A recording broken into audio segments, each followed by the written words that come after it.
It's Fixed Blade Friday. I received this knife from BigJ's Knives. If you're not subscribed to him and you're watching this, just stop what you're doing and go subscribe right now. He's a great guy and he has great content. We have exchanged some knives to review. So what I have here is his Bark River Gunny. He had this reground. It's a lot flatter than it was. Bark Rivers come with a convex, but they're a little bit too thick.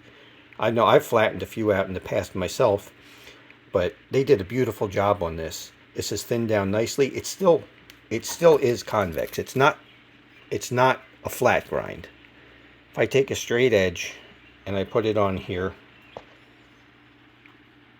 it will rock all the way from the spine to the edge. There is no flat spot on that.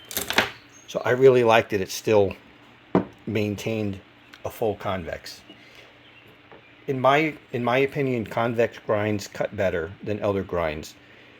It'll do all the same work in game processing and slicing as a flat grind or a saber grind, but it'll also cut wood like a Scandi.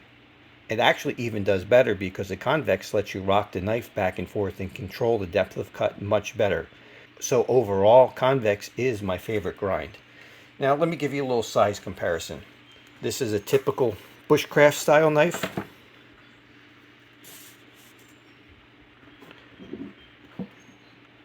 It has a 4 1/4 inch blade. So you can see the Gunny is quite a bit smaller. It's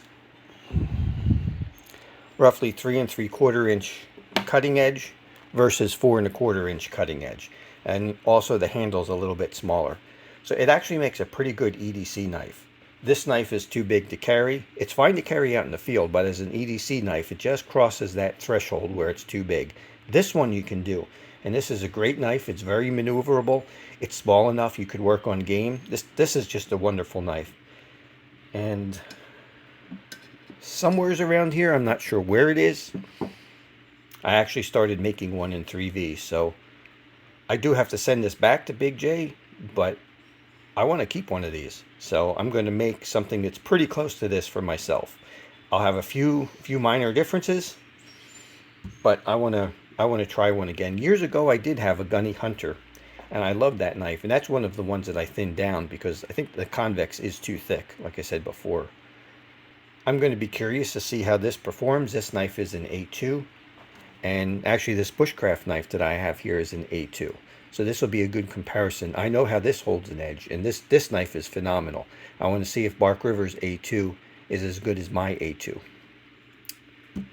So we'll see you hopefully on the next Fixed Blade Friday with an actual review of this knife. I wanted to take out my firebox stove and cook some lunch. As every other day that I go to do a review, it's raining. It seems to be raining practically every day, and every day that I have time. For example, I'm filming this on a Saturday. This would be an excellent time for me to do this, but again, it's raining. So I'll get this review done when the weather cooperates, and if the weather doesn't cooperate, I'm just going to do it in the rain. And I'll show you that even though A2 is a high carbon steel, and it will rust, if you wipe it off and you take care of it, and when you're finished, you put a little bit of oil on it, or like some of the conditioner that I make, then it won't rust. So you can go out in inclement weather and use your carbon steel knives and not have a problem.